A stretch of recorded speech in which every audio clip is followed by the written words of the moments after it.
Efelesadido, Efelesido, Esasido, Fetemata, Ekerito.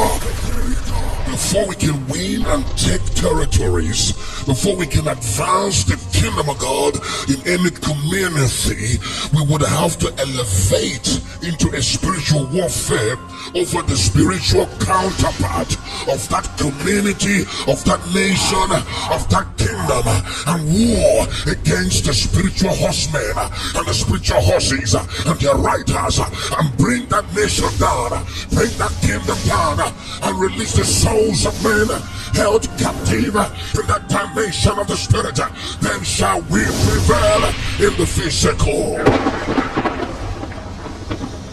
Somebody said you don't war against principalities in their jurisdiction, but the question is, why would a principality of Persia have the legal right to hinder the business of Daniel? So if principalities fight my business, then that gives me the legal authority to get a war against his commands. I have no business with principalities as creatures, but I have business against their territories. I have business against their possessions.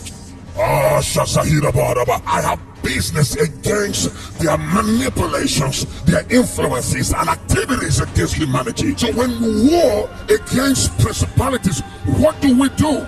According to scriptures, our responsibility in that warfare is to disarm them and take spoil of their illegal possessions. They've taken so much from us. Thou shalt go and war and take the spoil of principalities. Release nations in the realms. Shazalita Paradido. God is too big to go to war against principalities. It takes a creature of a higher dimension. A higher dimension of a creature is the one born of God. The hour has come for the sons of God to wake up the giant inside.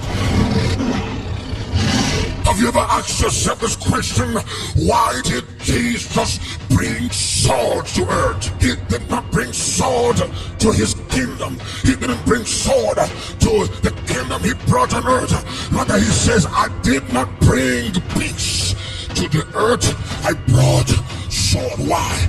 Why? Because some crazy demonic dark princes are in the atmosphere governing the earth. I have brought war. I brought sword. But sword cannot use itself. Before Yeshua came, no man, no prophet, no priest had power to bring down the princes of darkness from the atmosphere.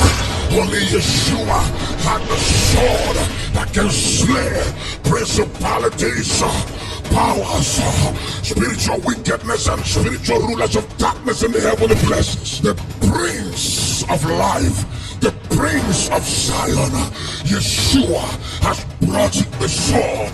The sword has come. The sword has come. The sword has been released. The sword has been handed over. But the princes of light take on the weapons of the spirit and ascend.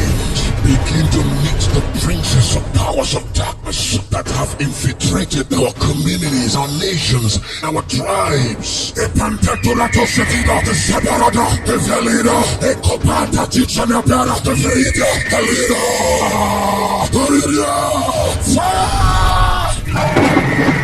If what I will accomplish on earth is to focus in the air, fighting the forces that control our world in the atmosphere,